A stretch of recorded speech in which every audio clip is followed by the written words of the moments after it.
are in listen-only mode. Good morning. Thank you for joining us today. My name is Bill Baker. I'm with Firestorm, and we're pleased to have you joining us today for this Virginia Association of Independent Schools webinar. This is part of the Crisis Coach webinar series. Today we're going to be discussing predictive intelligence, creating a robust intelligence network. Our presenter today is going to be our very own Karen Masullo, who is an expert on predictive intelligence. We'd also like to remind you that you can become our friend on Facebook, Firestorm Solutions. You can also follow us on Twitter at Firestorm Soul. And we do have a hashtag. That hashtag is Crisis Coach. Firestorm transforms crisis into value and empowers you to manage risk and crises. Firestorm expertise is crisis management, critical decision support, crisis communications, crisis public relations, and consequence management. We would like to remind you that our discussion today is not complete without the accompanying oral comments and discussion. This work product should be read in conjunction with advice from your organization's personal counsel, and do not interpret this information as legal advice or legal opinion. Firestorm is delighted to have an ongoing relationship with the Virginia Association of Independent Schools. They've been the sponsor of this webinar series for several years now. You can go to Firestorm.com where you can watch previous webinars in this series, or you can register for future webinars. Our presenter today is Karen Masullo. She is the Chief Executive Officer and Executive Vice President of Firestorm. Karen, over to you, please. Oh, by the way, so much, I see we have a representative from the Virginia Association. Kim Phelan is with us. Kim? Kim, welcome. Hi, Karen. Hi, Bill. I'm sorry to be a little delayed this morning, but happy to be here representing VAIS. Thank you, Kim. Is there anything, welcome. We're happy to have you this morning. Kim, is there anything, any upcoming events? Are there any upcoming events or other things that you'd like to let our folks know when they're on the webinar, and for those that are going to watch it in recording? Oh, nothing that is, coming right soon for us. We just concluded our Business Officers Institute last week, so that's really probably our biggest event for our business officers per se, but we're already starting to look towards next year to put a number of programs together. So I'll definitely keep you informed. Terrific. And I'm assuming that a lot of your schools are either on break or coming off of break right now. So as always, we will post this session on our YouTube channel at youtube.com/continuityexperts. And that will be in an email at the end of the session for those who do attend, and if those who are unable to make it, it'll take you right to the YouTube channel, and you can watch this recording and, of course, all others. Thanks so much, Kim. Let's get started then. So today I want to talk about predictive intelligence. And predictive intelligence and creating a robust intelligence network is a very important part of what Firestorm does as a part of our behavioral risk threat assessment program, and then in the larger context of all of our programs and services. It sort of sits in the core of it, because we feel that in order to make intelligent, clear decisions, you have to have good data and good information. And predictive intelligence is really a phrase, not a phrase, but a term of art that is used by marketers, and we don't use it in that context. So if you know it in the context of, we're going to study your habits and sell your data to a company so that they can sell you more Italian leather shoes, not that that's what I need, but just in case somebody would like to do that, they'll probably see through my search history or whatever else it is, that may be something that interests me. That's not what we're doing. When we talk about predictive intelligence, we talk about building an intelligence network that is a combination of people and technology that allows us to see into behaviors of potential concern that may impact our organizations. So in terms of schools, certainly we have an obligation to not only educate our students, but to keep our students, our teachers, our staff, our employees, our volunteers, our vendors, those who are on our property, our visitors, and our community safe. And to do that, we need to understand if there is a behavior of concern, what do we do with the information? So what keeps you up at night? In your school system today, when you're thinking, what is the number one concern that worries you? And I'm sorry, I forgot to turn off something, so you might have seen a little pop-up there, and forgive me. I'm going to pause just very quickly, and I'm going to turn off that notification, Bill. So I'll be just a moment, okay? When we talk about what keeps you up at night, I'd like you to think right now, and if you're attending this or if you're watching this with a team, I'd like you to discuss or write down on a piece of paper in your notes, what is the number one thing that you're all worried about, and see if you're in agreement about what those concerns might be. And then think about what else may be a worry to you. And Bill, can you tell me right now on your screen, do you see a slide that says what else? Yes, with check Great, marks. thanks. Right. I wanted to make sure I unpaused myself. So we all are concerned with a loss of life event on our organization or our property. Natural disasters. If you'll recall, Joplin, Oklahoma, we had schools, we had cities, they're still rebuilding, incredibly resilient folks, but their schools were in the center of that natural disaster. So where are you located? In Virginia, what are some of the natural disaster risks? We actually have a fault line running through there. We have hurricanes that come up the coast, all kinds of other instances. What about a major interruption in, I don't know, food supply that comes into your campuses or into your schools, or some other interruption that could impede your ability to educate your students? Certainly in the case of an epidemic or a pandemic, if suddenly 80% of your students are unavailable or not able to attend either because they are ill or fear being ill, do we have alternative methods of instructing them? And so we walk through all of the different scenarios, and we generally feel like we're prepared for the big ones, don't we? We generally feel like we have run through some of the biggest events that could happen to us. Once we've done that, though, I want you to take a moment to just think about what's the worst thing that could happen to your organization today. And I'm sorry to make you think about that. I know it's uncomfortable. I know you don't want to. But the most important question you can ask yourself, your teams, your teachers, your volunteers, anybody in your organization is, could you handle it? If right now there was a major breach for your school and all of the data on all of your students was leaked, or if you found that someone in your doors, on your campus, in your organization had previously been convicted of a crime against children, and for some reason that information was not surfaced in the background checks that you do, and that information hit, let's say, a major news organization before you were aware of it.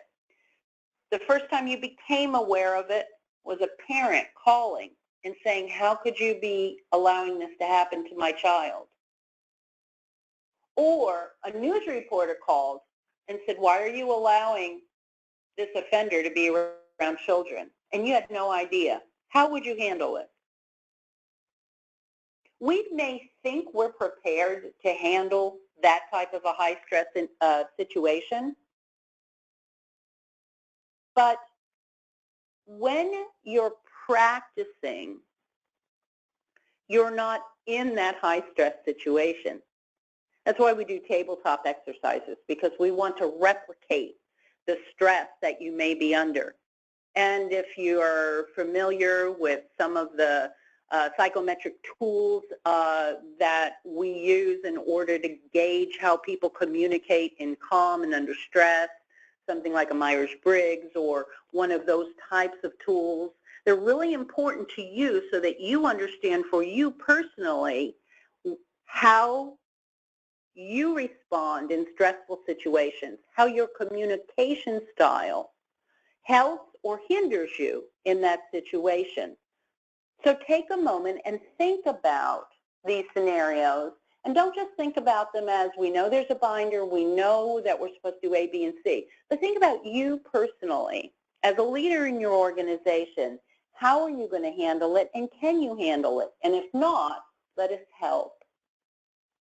You know, we asked about 990 schools, I think, total in our survey, what crisis event would be the #1 concern for their organization. And school violence certainly was high, but cyber attack was one of the #1 things people were concerned about in 2017, because we know there are only two types of organizations, those that have been hacked and those that don't know they've been hacked. And the leak of information certainly is a concern. But is that as far as it goes? What have you done in your school or your organization to protect against that? And is indeed that the worst thing in your organization? What's the #1 worst thing in your organization? A significant reputation event was also very high, and that goes with any of these other events, because how you handle the initial crisis oftentimes leads to the secondary crisis. Your response, if not prepare, if you haven't predicted, planned, and performed, may be the second crisis. So we need to assure that in all of these areas, you thought them through, you feel prepared, and you do what we are talking about today. And that is to create your network of who needs to know, what do they need to know, and who is affected by the incident or potential incident. And if we can identify this constituency prior to an event actually happening, connect with these people, we are then building an intelligence network. And we're going to couple that with technology so that we know who people are in real life, in the flesh, and we know who they are in a technological sense through social and traditional media. Is anybody familiar with what we're looking at right now? If you didn't see it, the city of Dallas was hacked. Someone hacked every tornado siren in Dallas over the weekend. It was really loud. And this is not a small thing. A lot of people make jokes about it. Dallas's emergency sirens went on and on for 2 hours and represented Mothra versus Godzilla, an alien invasion, a zombie apocalypse. But in truth, this is a really serious incident that happened. What if you were in school and suddenly all of the sirens went off in your community and you are in a disaster-prone community? You're in a tornado-prone community. And you have 8- and 9-year-old children and adults going into their posture in preparation for a weather disaster event. It's a pretty serious thing. And knowing that they're able to be hacked at all, while it's good that the vulnerability is now shown, that too should give us all pause for concern. 156 of the city's Sirens were hacked. Every day we're seeing new and new threats emerge, and all of them may have some impact on us.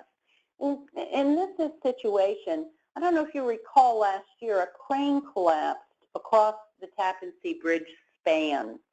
And as a part of this, traffic became stalled from Westchester County into the city and vice versa.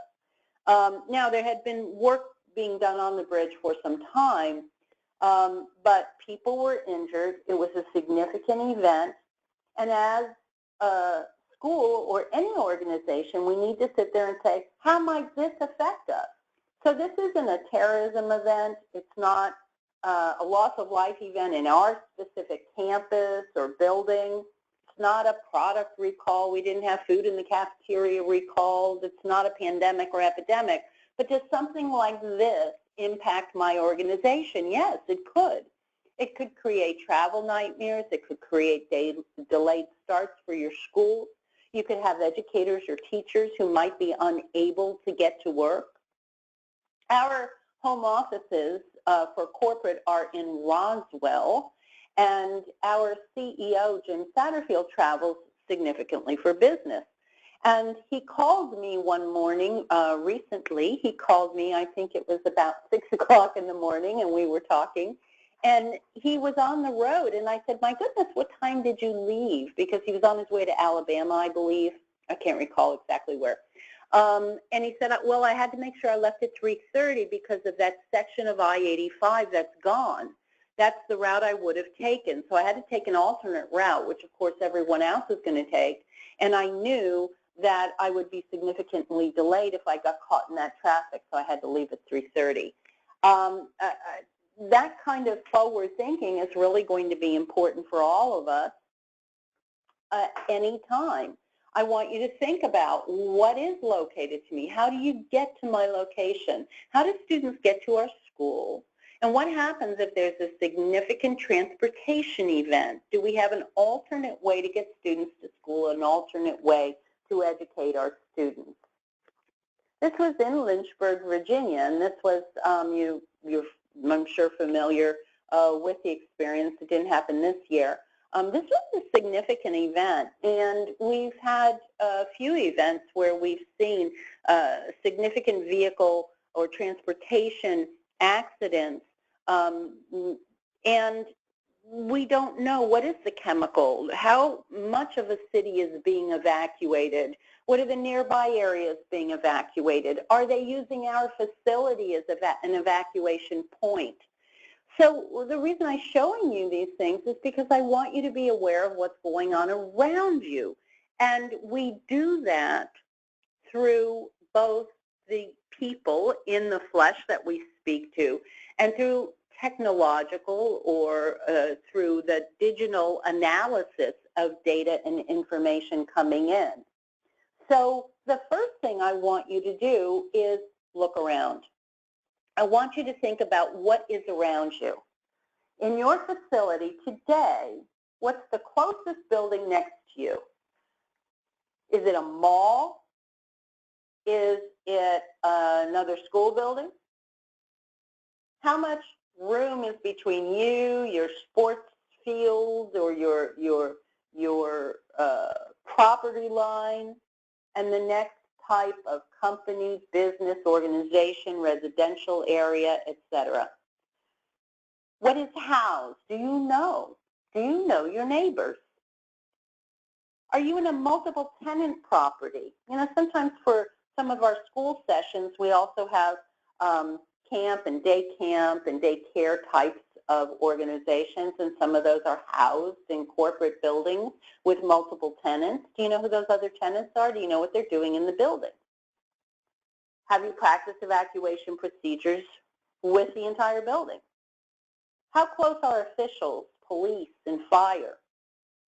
Do you know them? Now, we practice usually with our local fire departments and police, so we know them pretty well. Are we connected via social media? Are you connected to your local mayor's office, the chamber, other people that you want to be connected to in your community? Are you connected on social media? Have you an established social media presence? So if there is a challenge or a communication need within your organization and you have to get messaging out quickly, other than just through your internal notification system, are you able to carry a message out to a broad group of people quickly? Now, I know a lot of you are sitting on the phone right now saying, well, we just post it on our website. I guarantee you, in a significant crisis, your website's going to crash. I have never seen an instance where there has been an incident on a college, high school, grade school, nursery school campus where everybody ran to that website to get information and that website crashed. So unless you've done significant load testing and you can handle 2.5 million people hitting your website all at once, you're going to need an alternate way to communicate. And you need other people to carry that message out for you. You have to understand how things, how things trend on social media. You have to understand what the hashtag for the situation is.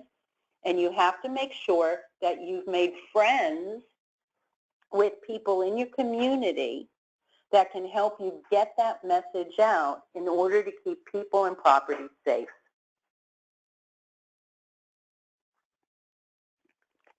Messaging your connections can help people keep safe in a crisis. It can also create risk. Do you know if your neighbor's location is at risk? Is it an industrial park? Are there chemicals? Are there fire risks? If there was a fire at a nearby paper plant, is that smoke or the chemical going to waft over into your area? I'm sure you've looked at these risks. We need to think about them, though. We need to make sure that we're incorporating that into our evacuation and other plans. Is a location near you a target in some other way? Are they a major supplier of goods to the government or for some other reason? And many of our schools, our independent schools, sadly, are targets themselves because of secular teachings. So we have to have an extra eye on not only our property, our perimeter, but what's around us and what may be a target near us. How about transportation risks? Are there any risks associated with your location? So if you're in a very rural area, what happens when the roads wash out during a flood? If you're in an urban area, what happens when, I don't know, Penn Central goes down? What happens when there's a major derailment and all of your students who take the train in every day can't make it? And then once you look at your property and who's next to you, where are your evacuation points? When there's a crisis in your school, on your property, does everybody evacuate to the football field? And is that where a secondary crisis might occur? We need to be careful and smart about how we evacuate our population. We need to have multiple evacuation points and gathering places, and we need to change those. Sounds like a lot of work, but if you think about it, think it through initially, keep it organized, you'll be able to assure the safety, again, of those within your walls and under your care. Because the last thing we want to do is evacuate everyone to one spot or do it on a schedule so that somebody who has intimate knowledge of your organization can come back and harm people because they know that knowledge. We know that every crisis is a human crisis, and our goal in creating a robust network of people in combination with monitoring through technology is so that when an event occurs, you're going to be in a position to help keep people and property safe. You want to be able to send and receive communication effectively. More important, what we really want to do is the predict phase of Predict.Plan.Perform. We want to be able to see potential behaviors of concern, and certainly we can't see all of them. Hindsight is always going to be 20/20 in this type of situation. But we want to be able to see if there are signs where we can intervene and keep tragedy from happening. We can do that with weather so much more effectively today than we used to be able to do it. I have cushions on my furniture on the back porch. I love it that in this day and age, I know that, on Monday at 4 o'clock, it's probably going to rain. We can do that with weather. Well, we can also do that to some extent with those people in our population. And we do it through the aggregation of publicly posted social and traditional media, conversations and information, publicly posted. Nothing private, only that information which is being shared in a public forum. Because we want to avoid someone coming back into our organization with a firearm after they've just been released from employment.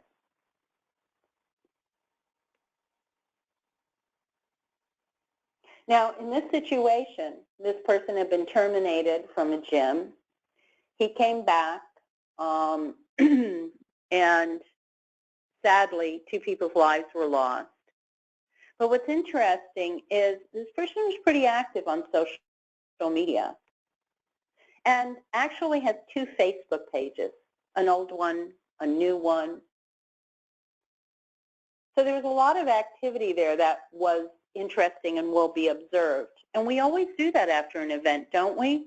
We always say, oh, well, now I see. Oh, well, they posted this. Well, we need to be aware way before an event today. Certainly because not only are there telltale signs, but there are copycats. And so we actually have language that we can use and search for to help us surface potential issues, because every crisis is a human crisis. By utilizing predictive intelligence in the way we do it, not for marketing purposes, we know that there's no guarantee that every threat's going to be captured, and we don't want it just for violence prevention. We want it for violence prevention, but we can also identify a variety of other behaviors that may put your organization at risk. We had a situation with an organization where they had a group of engineers that was in a separate facility from their primary facility in a downtown area. The group of engineers was in a more rural area that was harder to get to, and they just put all the smart people over at this separate facility. Well, that facility was continually the target of eco-terrorists because it was an energy facility. And we were able to watch the conversations between the eco-terrorists as they planned to meet and protest on the property of the secondary location of this organization. And we were able to show them how to set up that search and keep it running so that when these folks were planning to harm, they were destroying machinery, they were destroying buildings, outbuildings, things like that, and stealing other property from this organization. But we were able to give them at least another method to predict when one of those attacks might occur on their property. So there are a variety of ways that we can sit down and talk with you about how we might structure our searches and what the risks might be, and put those in very high-level buckets and help you move that forward. And remember, because you're part of this webinar, if when you reach out to us, remember to let us know that you are part of the Virginia Association of Independent Schools. And we can do a few things for you where the fee is going to be waived because of the support that we've received over the years with your organization. So we can do a high-level assessment of key points. It's a sort of a co-facilitated assessment. We can put in our BRSA, our Behavioral Risk Threat Assessment Program license at no fee for the first year. So talk to us about any of those parts and pieces, and we can help you move this type of idea forward. We know that initial threats and behaviors are going to be shared or observed on social media. That's where they happen, and different media is used for different purposes. We use Snapchat for one thing, we use Twitter for another, we use Facebook for another, we use Instagram, YouNow, Periscope, whatever the case may be.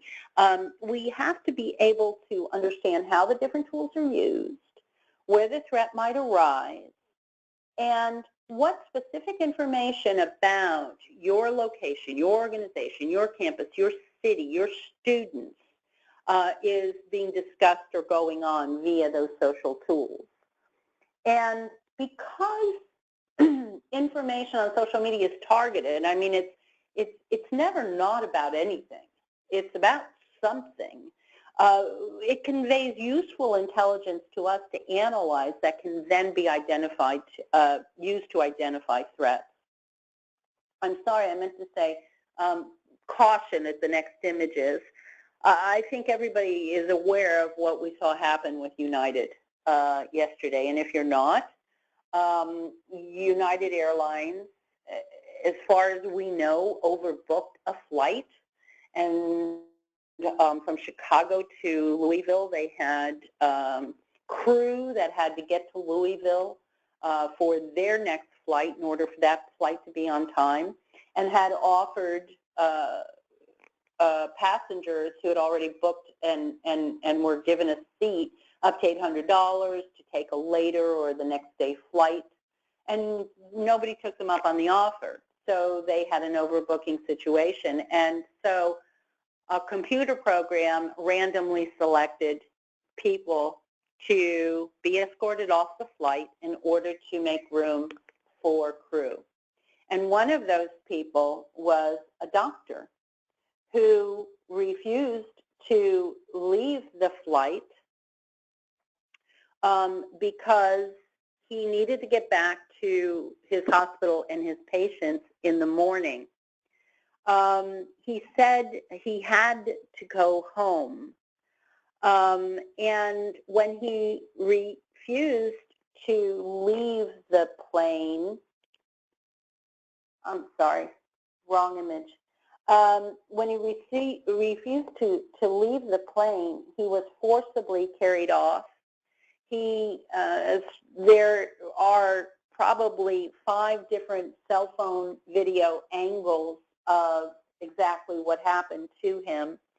And once he was dragged off the plane, bloodied, because the transit authorities said he hit his head when he was forcibly removed on the armrest, he somehow made it back onto the plane. He was very disoriented and was once again removed. I don't understand it. I don't think a lot of people understand the situation, why such excessive force was used. I don't know that we can comment on that. What I can tell you is that CEO of United Airlines, Oscar Munoz, commented that it was an upsetting event, and I think that's an understatement, to all of us here at United. I apologize for having to reaccommodate these customers. Now, when you're apologizing, you should apologize. You should not qualify your apology. I apologize if you were offended. You know, that's sort of a backhanded apology.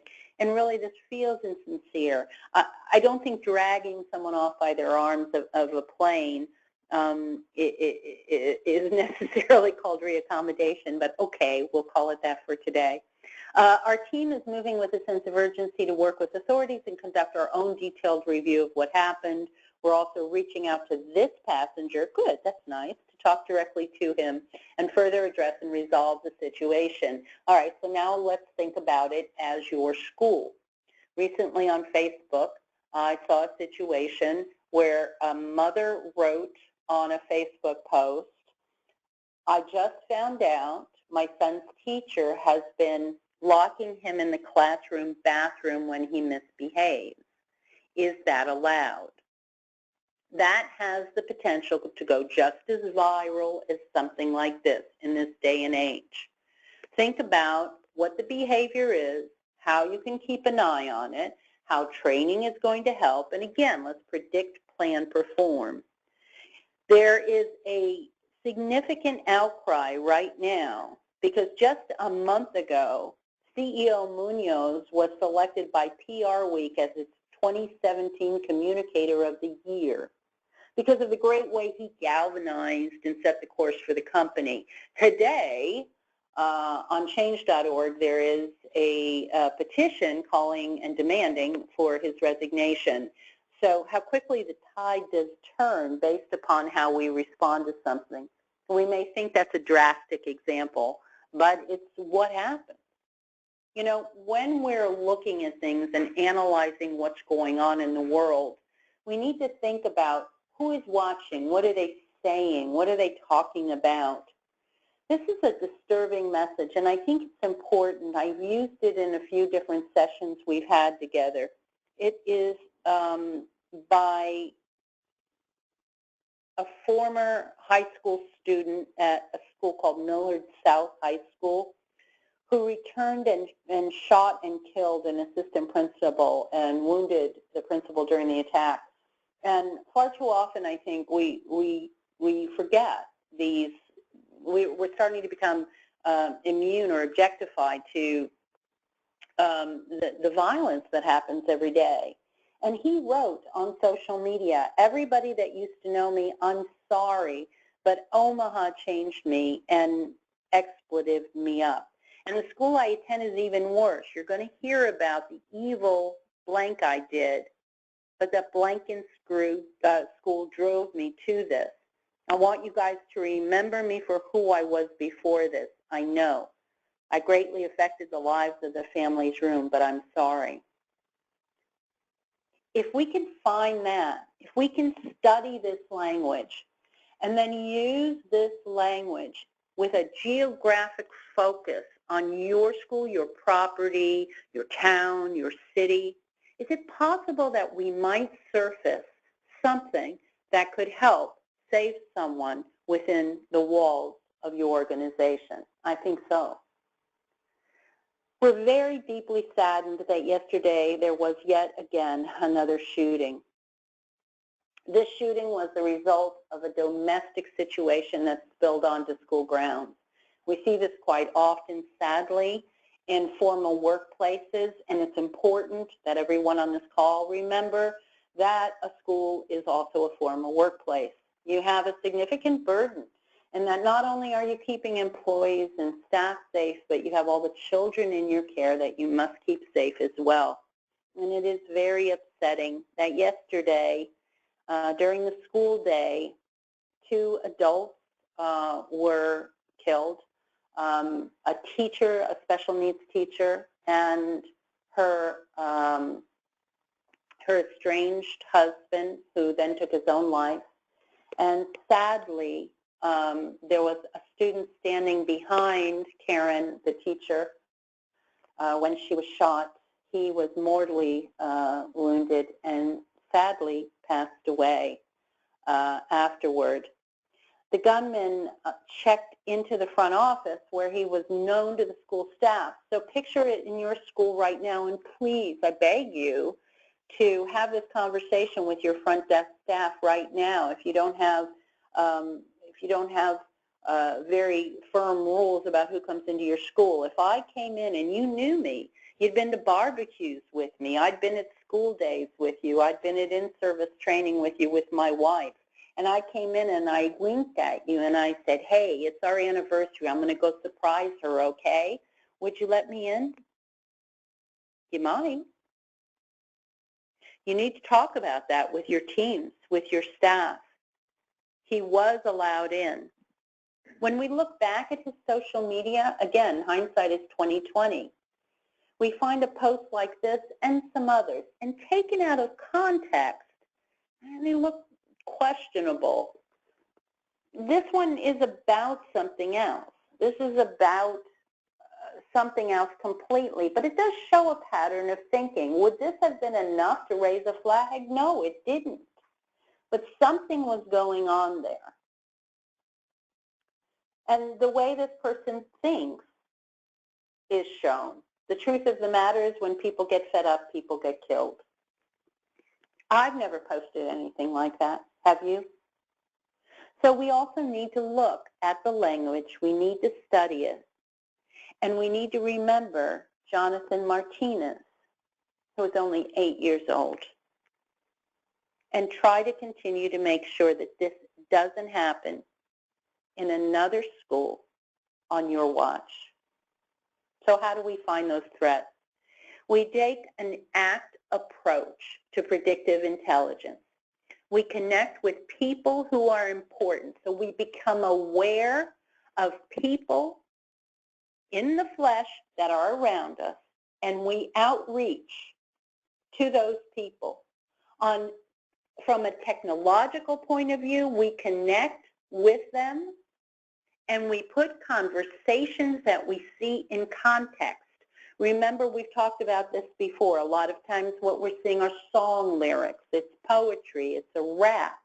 So we need to make sure our analysts understand the difference between a real threat and a song lyric. We're going to let you know no matter what, because we need you to be aware of the conversations, but we're going to put it in context for you so that you then can take tactical action, and then we involve training and teaching. We see these types of threats all day long. So we need to bring awareness to the fact that these conversations are ongoing all of the time. Fine, I'll bring a gun to school Friday and kill all the girls. I will. I'm serious. I'm going to do it at 9:30 Friday in the first hour. What would you do if you saw that related to your school? There are no jokes. We need to tell our kids there's no joking around when it comes to this. Jonathan Martinez was not a joke. These are song lyrics. I'm taking my gun to school. Yesterday they tried to jump me. It's part of a song. It's part of lyrics. But we need to understand that so we don't overreact when it's not called for, and we react appropriately when it is called for. And then we use special tools, and we have teams specially trained to either teach your teams how to use those tools, or we do it on your behalf. And we can let you know. We're not going to catch everything. There are private, closed conversations that we cannot see. But if it's a public post, last year when we saw someone say, I'm going to bring my gun to school, and we were able to contact the school within 15 minutes and let them know there was a school coming to their property, and they found not only there was a gun coming to their property, we found not only the gun, but they found a clip in the person's locker. We feel like we've done our job. And we want to help you do that as well. Because while we use technology to connect, it's the people in your organization and in your community that truly make the intelligence network work. Because the people are the ones who help us understand the difference between a real threat and behaviors of concern. We understand bullying, cyberbullying, fights, stalking, date violence, conditional threats. If I don't get what I want, I'm going to beat you up. But behaviors of concern aren't quite that clear. There are subtle changes that happen, and we can actually see that evolve on social media. We can see someone's anger rising. We can see someone turn angrier at a coworker, at a spouse. We can see bullying escalate. We see substance abuse escalate. We see cutting behavior or food disorders or drug behavior. We can see that. And we can let your behavioral threat assessment team know something is going on. Centralize the information so that it's not being reported in disparate places so that no one ever connects the dots. Because that's what we're trying to do, is connect the dots so that we can take action and, again, save lives. In almost every situation we've seen, when there was a significant act of violence on a campus, there was a manifesto. The manifesto was posted on Facebook. It was recorded on YouTube. It was on a blog. Now we can study those manifestos. We can understand the language and look for language like that related to your community or with a geofence. We can look for that kind of language within your community. We want to help you implement predictive intelligence in your school because you have an expectation of management of risk. You're challenged to know what is happening. We have so much information thrown at us all day long. How do you sort through the noise to get to what's really important? And threats, bullying, comments made on social media quickly escalate to real-world actions. And someone's going to film it. Two girls sniping at each other on Facebook can suddenly become a real-world beatdown where someone suffers a life-threatening head injury, and 150 people watch it on Facebook Live, and nobody does a thing about it. And while we can't guarantee any specific results, we know that you would want to know if you could. You know, we asked our schools, are you currently using external intelligence to identify potential threats? And really, I think you can group the know and the don't know together. So about 67% of folks either aren't using anything or don't know. And we want to help you figure out a way to do this in your organization where bandwidth isn't a problem, where you can make it comfortable, customized for your organization, and affordable. So if you're interested in exploring how you can do that or how we can help you do it, either way, we want to talk to you about it. There's never a fee for that call. Let us know. This PowerPoint will be available as a PDF, and it will be on our website under our briefs. So you can go to firestorm.com/brief, and that should be ready in probably about 48 hours once it's transcribed. As always, I sincerely appreciate the opportunity to speak to you today and to the Virginia Association of Independent Schools. Thanks for paying attention and keeping our children safer. And I'm sorry I went just a little bit over. Next time I'll try to talk a little more quickly. You can reach us at kmasullo@firestorm.com or webinars@firestorm.com. And this will conclude our session today. If you have any questions, please drop us an email. Thanks so much. And this will end today's session. Have a great day. Goodbye.